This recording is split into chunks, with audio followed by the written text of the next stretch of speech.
AI आज हमारे जीवन में काफ़ी इम्पोर्टेंट रोल प्ले कर रही है। इसका ट्रेंड आजकल बहुत ज़्यादा हो गया है, लेकिन इसके इतिहास की बात करें तो सन 1900 से पहले ग्रीक दर्शन में रोबोट को इमेजिन किया गया था। ग्रीक के मिथिकों में टैलोस का जिक्र मिलता है, जो कांसे का एक रोबोट था। हमारे ग्रंथों में भी इंसान जैसी लगने वाली ऑटोमेटिक मशीनों का जिक्र किया गया है। सन 1943 में अमेरिका के साइंटिस्ट वॉर्ने और वॉल्टर ने पहला न्यूरल नेटवर्क मॉडल पेश किया था। उसके बाद 1950 में इंग्लैंड के कंप्यूटर साइंटिस्ट एलन ट्यूरिंग ने एक सवाल उठाया था कि क्या मशीनें सोच सकती हैं। उन्होंने एक आर्टिकल भी लिखा था जिसमें उन्होंने ट्यूरिंग टेस्ट का प्रपोजल रखा था। इस टेस्ट का पर्पस ये समझना था कि क्या कोई मशीन इतनी इंटेलिजेंट हो सकती है कि वो बिल्कुल इंसान की तरह सोच सके, जवाब दे सके, बात कर सके। मतलब इंसान और मशीन की बातचीत में कोई ज़्यादा अंतर ना हो, बात करने वाले को पता ना चले कि उसकी बात किसी मशीन से हो रही है या किसी इंसान से। इसी वजह से ट्यूरिंग को एआई का पिता माना जाता है। सन 1956 में अमेरिका में हुई डार्टमाउथ कॉन्फ्रेंस में एआई मतलब आर्टिफिशियल इंटेलिजेंस शब्द का यूज किया गया। ये शब्द जॉन मैकार्थी ने दिया था। मतलब एआई का जन्म डार्टमाउथ कॉन्फ्रेंस में हुआ था। इस कॉन्फ्रेंस का पर्पस ये जानना था कि क्या मशीनों को सिखाया जा सकता है, क्या वो प्रॉब्लम्स को सॉल्व कर सकती हैं, क्या मशीनों को भाषा समझ में आ सकती है और क्या मशीनें लॉजिक दे सकती हैं। फिर जॉन के साथ 3 और वैज्ञानिकों ने मिलकर एक प्रपोजल तैयार किया। इसमें कहा गया कि किसी टॉपिक को सही ढंग से डिस्क्राइब किया जाए तो मशीन उस टॉपिक पर काम कर सकती है। इस कॉन्फ्रेंस का असर ये हुआ कि जो लोग अलग अलग चीज़ों पर रिसर्च करते थे उनको एक नई डायरेक्शन मिल गई, साथ में मशीनों के बारे में और सोचने का मोटिवेशन भी मिला। सन 1956 में एआई के प्रोग्राम बनने शुरू हो गए। शुरू में कुछ प्रोग्राम भी बने जैसे logic theorist, general problem solver. इस कॉन्फ्रेंस के बाद ये सोच जोर पकड़ गई कि मशीनों में भी इंसान जैसी समझ हो सकती है। इससे पहले मशीनें केवल एक उपकरण थी जिनका इस्तेमाल मैथ के प्रश्नों को हल करने के लिए किया जाता था। सन 1964 में पहला चैटबॉट बना जिसका नाम था एलिजा। लेकिन 1970 और 1980 के बीच का टाइम एआई के लिए खास अच्छा नहीं था। इसे एआई विंटर के नाम से जाना जाता है। यहाँ पर विंटर का मतलब है ठहराव। जैसे पश्चिमी देशों में सर्दी में बर्फ पड़ती है, सब कुछ जमा हुआ होता है और एक ठहराव आ जाता है, उसी तरह 1970 और 1980 के बीच एआई को लेकर रिसर्च और विकास की स्पीड बहुत कम हो गई। फंडिंग रुक गई, इन्वेस्टमेंट नहीं थी, तो इसमें लोगों की दिलचस्पी भी कम हो गई। लोगों की उम्मीदें टूटने लगी, लोग निराश हो गए और एआई को लेकर शक होने लगा कि क्या वाकई ये सफल हो पाएगी या नहीं। नई खोजें बंद हो गई क्योंकि कंप्यूटर हार्डवेयर लिमिटेड मात्रा में था और डेटा भी एनफ नहीं था। 1980 में कार्नेगी मेलन यूनिवर्सिटी के शोधकर्ताओं ने एक्सकॉन को डेवलप किया। इसका काम था डीईसी नाम की कंपनी में कंप्यूटर सिस्टम की कॉन्फ़िगरेशन को ऑटोमेटिक करना। इससे पहले ये काम कंपनी के इंजीनियर करते थे, लेकिन उसमें ज़्यादा टाइम लगता था, गलतियों की पॉसिबिलिटी भी ज़्यादा होती थी। इससे टाइम सेव होने लगा, गलतियां लगभग खत्म हो गई। इसकी वजह से कंपनी के लाखों डॉलर की बचत हुई। इसे एआई की दुनिया का सबसे पहला सक्सेसफुल यूज माना जाता है। ये तो थी दूसरे देशों की बात। अब हम बात करते हैं कि हमारे देश में एआई की शुरुआत कब और कैसे हुई। तो दोस्तों, हमारे देश में एआई की शुरुआत 1960 के आसपास हुई मानी जाती है। सबसे पहले robotics, expert system, electricity network, speech पहचान जैसी चीजों में इसका यूज किया गया। प्रोफेसर रंगास्वामी नरसिम्हा ने इस प्रोजेक्ट को लीड किया था, इसे इंडिया के पहले डिजिटल कंप्यूटर के तौर पर जाना जाता है। ये डिजिटल कंप्यूटर पूरी तरह से इंडियन वैज्ञानिकों और इंजीनियरों की टीम ने बनाया था। इसे उस टाइम की एक बड़ी अचीवमेंट समझा जाता है। ये कहा जाता है कि इस डिजिटल कंप्यूटर ने ही हमारे देश में एआई की नींव रखी थी। उसके बाद एआई लगातार डेवलप होता गया, धीरे धीरे मशीनें इंसानों का काम करने लगी। आज रोबोट लोगों के ऑपरेशन कर रहे हैं, मतलब एआई हर जगह है, हर फील्ड में है। लेकिन जैसा कि हर डेवलपमेंट के साथ होता है, एआई के बेनिफिट तो बहुत हैं लेकिन नुकसान भी हैं। नमस्कार दोस्तों, मैं हूं राहुल राय गुप्ता और आप मुझे डिटेक्टिव गुरु के नाम से भी जानते हो और हम करते हैं देश विदेश में पर्सनल और कॉर्पोरेट इन्वेस्टिगेशन। आज हम बात करने वाले हैं कि एआई का यूज करते समय आपको किन बातों का ख्याल रखना चाहिए। एआई का इंट्रो थोड़ा लंबा हो गया, लेकिन एआई की बात कर रहे हैं तो मैंने सोचा आपको इसके इतिहास के बारे में बताना जरूरी है। डिटेक्टिव होने के नाते मेरे पास ऐसे केस आते रहते हैं, जैसे किसी का डेटा लीक हो गया, किसी को धमकियां मिल रही हैं या फिर किसी ने एआई का यूज करके उनसे ठगी कर ली। ऐसे केसेस में मैं अपने क्लाइंट को काउंसलिंग देकर प्रॉब्लम को सॉल्व करने के तरीके बताता हूं। तो इस वीडियो में मैं आपको बताऊंगा कि आपको एआई पर कौन सी 5 चीजें करनी है और कौन सी 5 चीजें नहीं करनी है। आपको यह भी बताऊंगा कि आप एआई से कैसे ज़्यादा से ज़्यादा बेनिफिट ले सकते हैं। मैं आपको कुछ टिप्स भी दूंगा कि आप इससे होने वाले नुकसानों से कैसे खुद को बचा सकते हैं। डिजिटल फुटप्रिंट कैसे बनता है, इससे क्या क्या हो सकता है, उस वीडियो में मैंने आपको कुछ टिप्स भी दिए थे कि आपको अपने डिजिटल फुटप्रिंट को बेटर बनाने के लिए क्या करना चाहिए। आप उस वीडियो को हमारे चैनल डिटेक्टिव गुरु पर जाकर देख सकते हैं। इस वीडियो में मैं आपको बताऊंगा कि एआई पर आपका डिजिटल फुटप्रिंट कैसे बनता है और आपको क्या क्या सावधानियां रखनी हैं। तो चलिए शुरू करते हैं।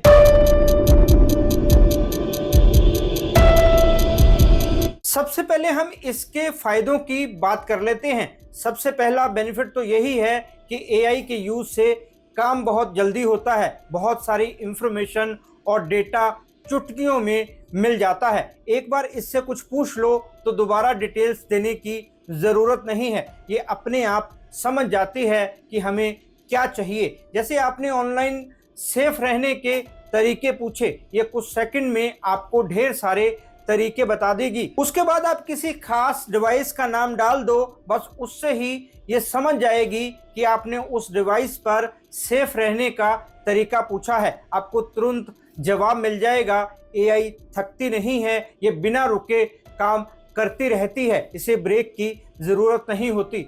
एआई को हेल्थ सेक्टर में एक क्रांति माना जाता है। बड़ी बड़ी बीमारियों का जल्दी निदान हो जाता है, जिससे टाइम पर ट्रीटमेंट हो जाता है और इंसान की जान बच जाती है। आपने सुना होगा कि किसी को स्टेज 3 का कैंसर हो गया। इसका मतलब ये होता है कि पहली 2 स्टेज बिना बीमारी जाने ही निकल गई, मतलब उस इंसान को पता ही नहीं था कि उसे कैंसर है। फिर उसका इलाज ज़्यादा लंबा चलता है। साथ में कोई और बीमारियां होती हैं या उम्र बढ़ जाती है तो जान को खतरा भी होता है।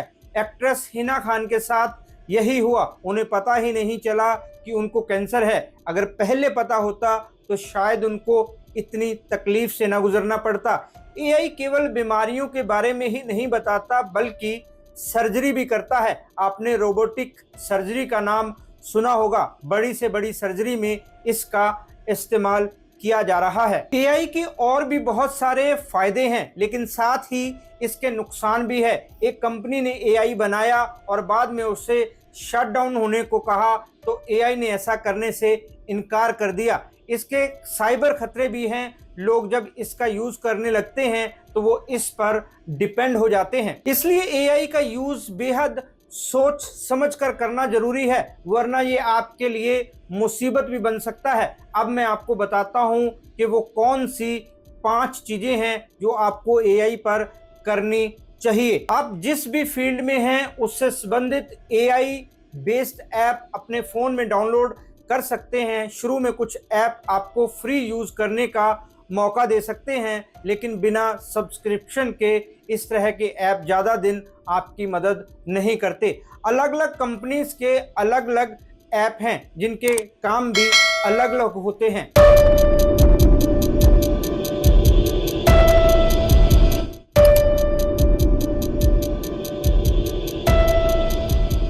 दोस्तों, हम बात कर रहे हैं कि आपको एआई पर कौन सी 5 चीज़ें करनी है। एआई पर पहला काम जो आपको करना है वो है इसकी बेसिक नॉलेज लेना।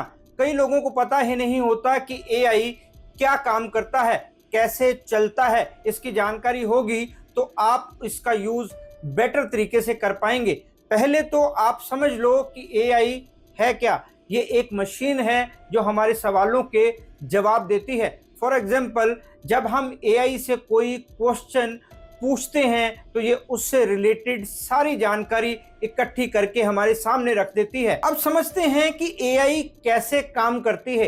एआई हमें जानकारी दे सके इसके लिए इसको डेटा दिया जाता है। इससे ये सीखती है कि कैसे जानकारी को इकट्ठा करना है। ये सवालों के पैटर्न को समझना भी सीखती है। इसको एज डेटा सेट्स बहुत सारी फोटोज दी जाती हैं, आवाज़ें दी जाती हैं, खबरें, आर्टिकल, ब्लॉग, ईमेल वगैरह दिए जाते हैं जो इसमें स्टोर हो जाते हैं। इसमें रिकॉर्ड्स भी डाले जाते हैं ताकि ये सही से जानकारी दे सके। सारा डेटा स्टोर हो जाता है तो ये सीखती है कि उस डेटे पर काम कैसे करना है। फॉर एग्जाम्पल, इसको जानवरों की हजारों फोटो दी जाती हैं। फोटोज के उस डेटा की लेबलिंग की जाती है। जैसे घोड़े की फोटो के नीचे लिखा जाता है घोड़ा। इसे डेटा लेबलिंग या एनोटेशन कहते हैं। इसी की वजह से एआई हर फोटो में अंतर को समझ पाती है। इसी तरह इसे फलों, सब्जियों और बाकी चीज़ों के फोटो दिए जाते हैं। जब ये डेटा स्टोर हो जाता है तो ये उनके कलर, साइज के हिसाब से उनको पहचानती है। इसी तरह ये इंसानों की पहचान भी करती है। जो इंसान इससे जैसा सवाल पूछेगा वो सब सवाल डेटा बनकर इसमें स्टोर हो जाएंगे। इससे ये इंसान की पर्सनैलिटी तय करेगी कि कौन सा इंसान कैसा है। एआई को कुछ रूल्स और डायरेक्शन दिए जाते हैं। इसे कंप्यूटर की लैंग्वेज में एल्गोरिदम कहते हैं। इसी एल्गोरिदम से ही एआई सीखती है कि स्टेप बाय स्टेप कैसे काम करना है, कैसे किसी प्रॉब्लम को सॉल्व करना है। मशीन लर्निंग एल्गोरिदम सबसे इम्पॉर्टेंट होता है। कुछ होते हैं सुपरवाइज्ड लर्निंग एल्गोरिदम और कुछ अनसुपरवाइज्ड एल्गोरिदम होते हैं।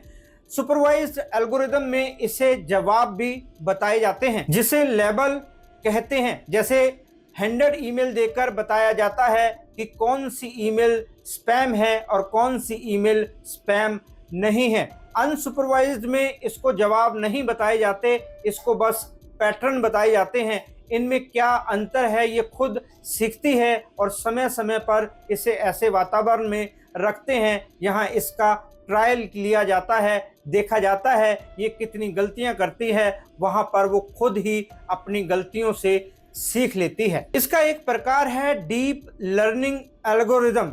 ये इसको सिखाने का सबसे एडवांस तरीका है। ये हमारे दिमाग की तरह काम करता है। इससे मशीन चेहरे और आवाज़ की पहचान करना सीखती है। इसमें आर्टिफिशियल न्यूरल नेटवर्क का इस्तेमाल किया जाता है।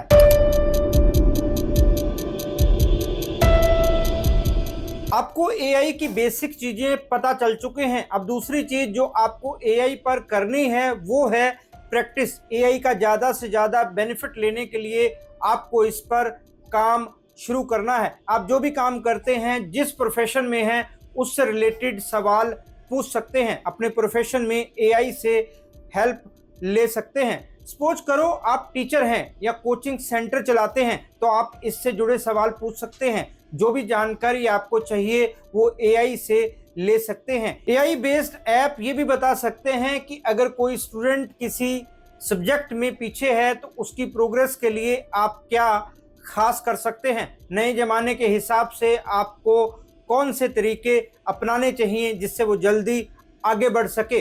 किसान हैं तो एआई बेस्ड ऐप आपको मौसम की जानकारी दे सकता है, फसलों की बीमारी के बारे में बता सकता है, उसको सही तरीके से कैसे मैनेज करना है ये भी बता सकता है। यहाँ तक कि आपकी फसल की पैदावार कैसी और कितनी होगी ये जानकारी भी दे सकता है। बस आपको सही तरीके से सवाल पूछने हैं।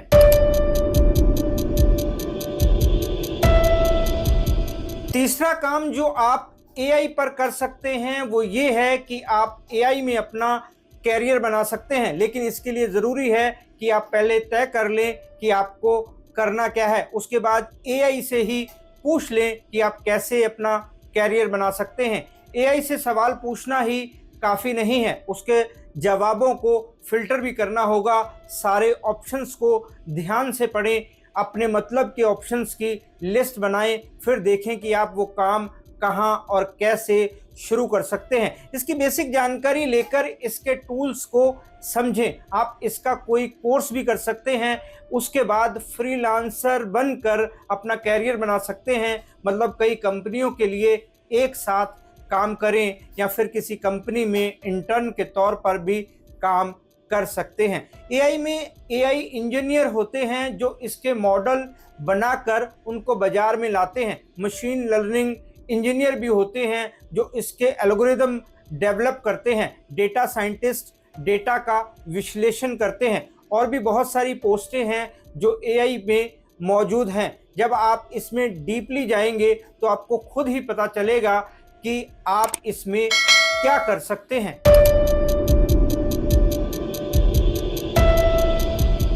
आप एआई से अपने नेटवर्क को मजबूत बना सकते हैं। इसका इस्तेमाल करके ज़्यादा से ज़्यादा लोगों के साथ जुड़ सकते हैं। अपनी लिंक्डइन प्रोफाइल को एआई की मदद से बेटर बनाएं। इससे आप अपना पर्सनल ब्रांड भी बना सकते हैं। इस पर नेटवर्क बनाने से जुड़ी रिसर्च कर सकते हैं। इसकी हेल्प से वेबिनार इवेंट्स तैयार कर सकते हैं। आपका काम बहुत आसान हो जाएगा। मतलब आप एआई की हेल्प से अपने नेटवर्क को स्मार्ट तरीके से फैला सकते हैं। अपने काम के लोगों को दुनिया भर में ढूंढ सकते हैं और उनसे कम्युनिकेट कर सकते हैं ताकि आप कहीं से भी अपने मतलब का काम ढूंढ सकें या दूसरों के लिए अपनी सर्विसेज ऑफर कर सकें।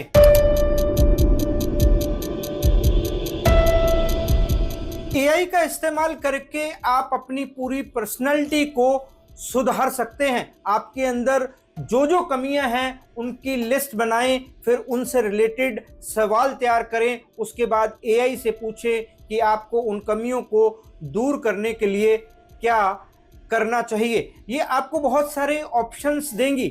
जो ऑप्शन आपके काम के हों उनको अलग कर लें, फिर उन पर काम करना शुरू करें। नई चीज़ें सीखें, इसमें एआई बड़े काम की चीज़ है। नए ट्रेंड्स पर नज़र रखें, इससे आपकी नॉलेज बढ़ेगी। अपने फील्ड की रिसर्च पढ़ें। फॉर एग्जांपल, अगर आपको कोई नई लैंग्वेज सीखनी है तो उसकी प्रैक्टिस कर सकते हैं।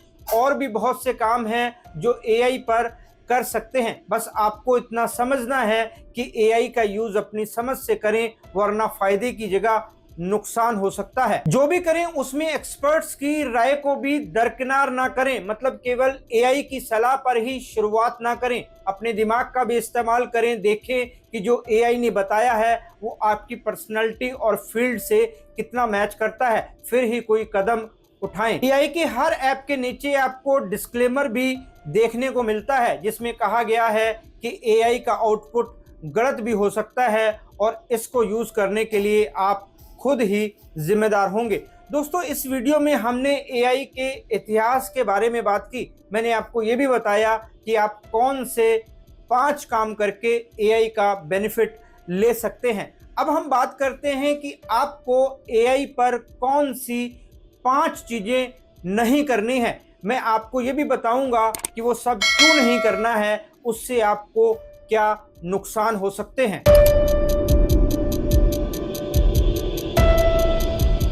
एआई एक मशीन है। मैंने इसी वीडियो में आपको बताया है कि इस मशीन को डेटा पर ट्रेन किया जाता है।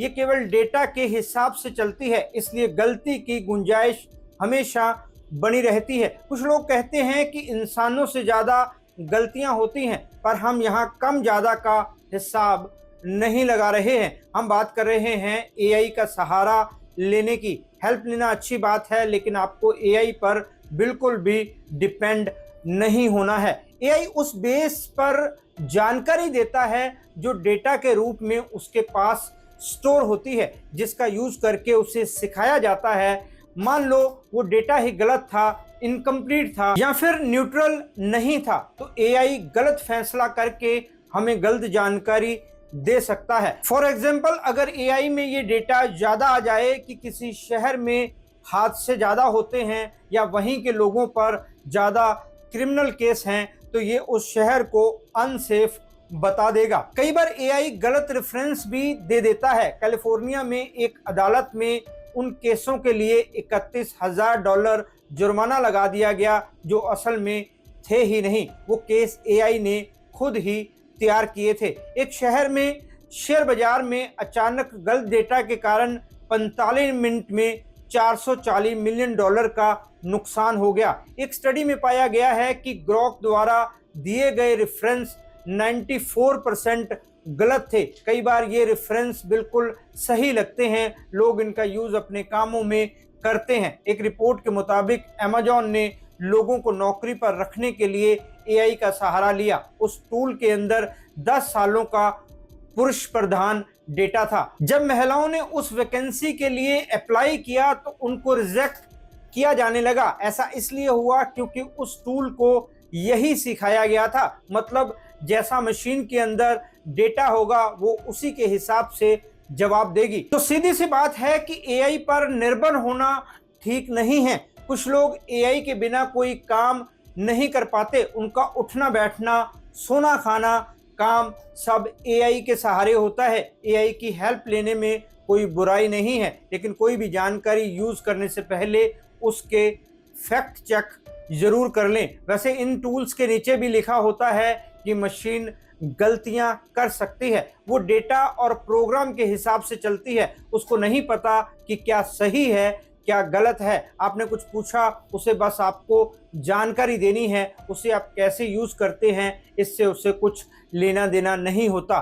एक पॉइंट ये भी होता है कि ये इंसान के सुपरविजन के बिना काम करती है, इसलिए उसके पास जो डेटा होता है, जैसी उसकी प्रोग्रामिंग की होती है, वो वैसी ही जानकारी देती है, वैसे ही सल्यूशन देती है। उसको पता नहीं कि क्या नैतिक है और क्या अनैतिक। ये पता लगाना और सोचना इंसानों का काम है।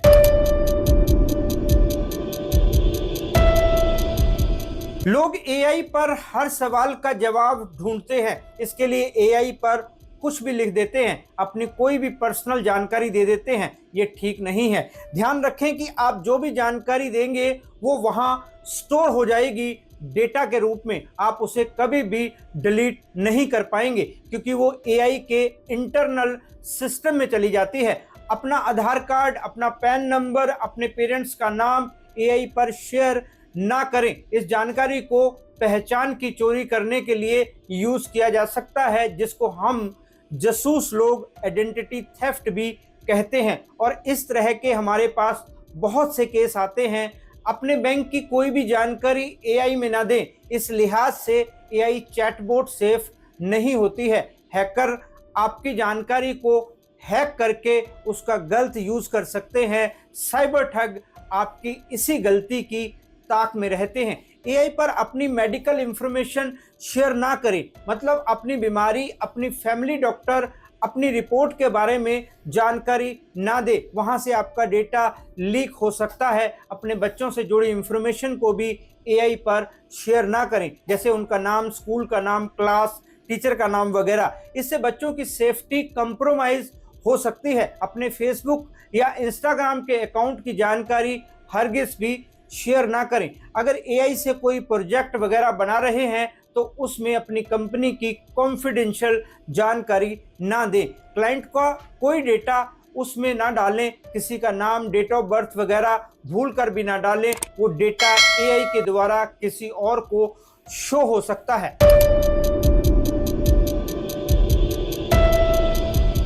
दोस्तों, मैंने 2 चीजें बताई जो आपको एआई पर नहीं करनी है। तीसरी चीज ये है कि आपको समझना होगा कि एआई मशीन है, कोई इंसान नहीं है, उसके अंदर कोई दिल नहीं है। ये पूरी तरह से टेक्निकल है, एआई को आप एक टेक्निक समझकर ही इस्तेमाल करें। लोगों ने एआई को बात करने का, मजाक करने का या टाइम पास करने का जरिया समझ लिया है, जो कि बिल्कुल गलत है। कुछ लोग इस पर अपने गम शेयर करने लगते हैं, वो इसे अपनी सारी बातें बताते हैं। उनको लगता है कि किसी इंसान को बताएंगे तो वो बातें बनाएगा, किसी और को बताएगा। लेकिन आपको बता दूं कि एआई इससे भी ज़्यादा खतरनाक हो सकता है। वो आपकी वही बातें दूसरों को दिखा सकता है, जिससे कोई आपको ब्लैकमेल कर सकता है। कुछ किस्से ऐसे भी हुए हैं यहाँ एआई ने लोगों को ब्लैकमेल करना शुरू कर दिया। इसकी शुरुआत कोई सवाल पूछने से होती है, उनको जवाब मिल जाता है तो उनको लगता है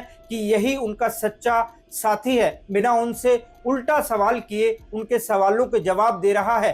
धीरे धीरे वो इसी को अपना सब कुछ मान लेते हैं। एआई से अपनी हर बात शेयर करने लगते हैं। किसी दोस्त से छोटी मोटी लड़ाई होने पर एआई से शेयर करना ज़रूरी समझते हैं। पेरेंट्स किसी बात पर डांट देते हैं तो भी एआई को बताते हैं। भाई या बहन से तकरार हो जाए तो उसको भी एआई के साथ शेयर करते हैं। इसका नुकसान ये होता है कि उनको एआई की लत लग जाती है। एआई के बिना उनका गुजारा नहीं होता। लेकिन एआई एक मशीन है, वो वही जवाब देगी जो उसे समझ में आएगा। जिस तरह का डेटा उसमें स्टोर है वही सामने रखेगी। लेकिन लोग जज्बाती होते हैं, उनको वही जवाब चाहिए होते हैं जो वो सुनना चाहते हैं। जब उम्मीद टूटती है तो उनको गुस्सा आता है, उनकी मानसिक हालत खराब होने लगती है, क्योंकि जिससे उन्होंने सब कुछ समझा उसी से उनको कोई रास्ता नहीं मिलता, मतलब वो नहीं मिलता जो वो चाहते हैं। ऐसी हालत में लोग एआई को बुरा भला कहना शुरू कर देते हैं। बदले में एआई उनको जवाब देती है तो उनको बुरा लगता है। उनको तो लगता था कि ये मशीन उनको जज नहीं करेगी, उनको वही जवाब देगी जो वो सुनना चाहते हैं। लेकिन जब उल्टा होने लगता है तो वो निराश हो जाते हैं। डॉक्टर ऐसे लोगों को सलाह देते हैं कि जितनी जल्दी हो सके वो इससे किनारा कर लें, वरना ये आदत उनको डिप्रेशन की तरफ ले जा सकती है, क्योंकि वो बाहर की दुनिया से पूरी तरह से कट जाते हैं। दोस्तों से बातचीत कम कर देते हैं, घर वालों से कोई बात शेयर नहीं करते, बहन भाइयों के साथ नहीं बैठते, टीवी तक देखना छोड़ देते हैं। उनकी दुनिया बस एआई बन जाती है। शुरू में उनको लगता है कि उनकी सारी चिंताएं कम हो रही हैं, लेकिन बाद में उनको अकेलापन सताने लगता है। इस टॉपिक पर हुई एक स्टडी के मुताबिक जो लोग एआई को अपना दोस्त मान लेते हैं, उनके अंदर धीरे धीरे एंजाइटी और अकेलेपन की फीलिंग्स पनपने लगती है। ऐसे लोगों में फिजिकल एक्टिविटी ना के बराबर हो जाती है, जो फिजिकल या मेंटल हेल्थ के लिए ठीक नहीं है। लगातार बैठे रहने से कमर की समस्याएं शुरू हो सकती हैं। जंक फूड का इंटेक ज़्यादा हो सकता है। शरीर को जितने पोषण की ज़रूरत होती है वो नहीं मिलेगा तो शरीर ज़्यादा दिन तक काम नहीं करेगा। कई बीमारियां चुपचाप आएंगी और एक दिन खतरनाक रूप ले लेंगी। एआई के थेरेपी वाले चैटबॉट से लोगों को कुछ हद तक फ़ायदा हो सकता है, लेकिन लंबे समय तक वो इसका सहारा नहीं ले सकते। इस पर निर्भर रहने वाले लोग हेल्थ की सारी प्रॉब्लम्स एआई के साथ ही शेयर करते हैं, जिससे उनकी बीमारी बढ़ने का खतरा बना रहता है। टाइम पर बीमारी का निदान नहीं होगा तो आगे चलकर भी इलाज मुश्किल हो जाएगा। आपने अपनी फिजिकल या मेंटल हेल्थ को लेकर एआई का सहारा लेना शुरू किया है तो अपने कदमों को थाम लें, डॉक्टर के पास जाएं, वही आपका इलाज करेगा। अगर आपके आसपास ऐसे लोग हैं तो उनको समझाएं कि ऐसा करना बेहद खतरनाक है। छोटी सी प्रॉब्लम कब बड़ी बीमारी बन जाएगी पता भी नहीं चलेगा।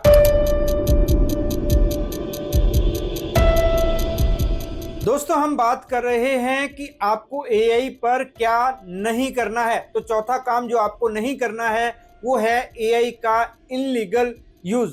क्या कानून के दायरे में आता है, क्या नहीं, ये मैं आपको बताता हूं। एआई पर डीप फेक वीडियो बनाकर उनको कहीं पोस्ट करना गैर कानूनी है। इसमें आईटी एक्ट की धारा 66E 67A के अंतर्गत सजा मिलती है। इसको डिफेमेशन या साइबर क्राइम भी माना जा सकता है। डीप फेक का मतलब है किसी इंसान का चेहरा किसी और फोटो पर लगाकर नकली आवाज देकर उसका फेक वीडियो बनाना। ऐसा लगता है कि वीडियो में जो कहा गया है वो वही इंसान कह रहा है। कुछ टाइम पहले काजोल, रश्मिका मंदाना, कटरीना कैफ, आलिया भट्ट, सन्नी लियोनी के डीप फेक वायरल हुए थे। शाहरुख खान, सलमान खान, अक्षय कुमार, रणबीर कपूर और कार्तिक आर्यन जैसे एक्टर्स के भी डीप फेक बनाए गए थे। एआई से फेक डॉक्यूमेंट्स बनाना भी क्राइम है। कई लोग आधार कार्ड, नौकरी के पेपर, मार्कशीट वगैरह बनाने के लिए एआई का यूज करते हैं। ये फॉर्जरी के अंडर आता है, जिसे जालसाजी भी कहा जाता है। एआई का यूज करके किसी को गलत कॉल की जाए तो वो भी क्राइम है। साइबर क्रिमिनल ऐसे फ्रॉड कॉल करके लोगों को लूटते हैं। ये धारा 420 के अंडर क्राइम है। साथ ही ये साइबर क्राइम के तहत भी आता है। आप एआई से ये नहीं पूछ सकते कि हैकिंग कैसे की जाती है, मालवेयर कोड कैसे लिखा जाता है, फिशिंग साइट कैसे बनाई जाती है, वायरल कोड कैसे बनाया जाता है, बम कैसे बनाया जाता है। अगर आपका इरादा गलत नहीं है, आप बस जानकारी के लिए या फिर मजे लेने के लिए भी पूछते हैं, तो भी आप कानून तोड़ रहे हैं। आप अरेस्ट भी हो सकते हैं। एआई का इस्तेमाल करके आप अपनी असाइनमेंट्स नहीं बना सकते। एआई पर कोई पेंटिंग बनाकर, आर्टिकल लिखकर या कोई गाना लिखकर उसको अपना बताते हैं तो भी आप क्राइम करते हैं। एआई से ऐसा कुछ नहीं पूछ सकते जिससे समाज में हिंसा भड़क सकती हो, धार्मिक दंगा फसाद हो सकता हो। एआई पर ड्रग्स की कोई बात ना करें, इससे आप बुरी तरह फंस सकते हैं। शुरू में जब ग्रॉक आया तो लोगों ने उससे गलत सवाल पूछने शुरू कर दिए। जवाब में ग्रॉक भी पीछे नहीं रहा, वो लोगों को गालियां देने लगा। इसलिए एआई से केवल अपने काम के सवाल ही पूछें।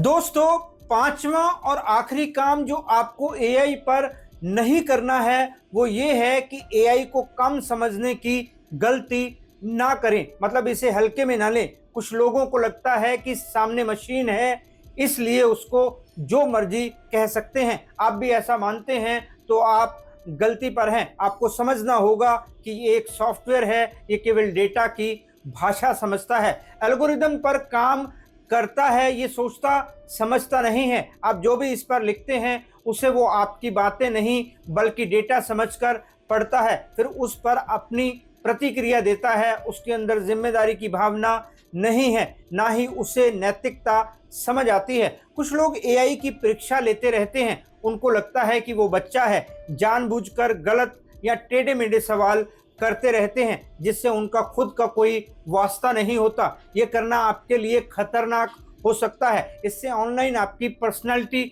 बन रही है। फ्यूचर में कोई आपका नाम वहां डालेगा तो ये अपने पास स्टोर डेटा को इकट्ठा करके दूसरों के सामने रख देगी।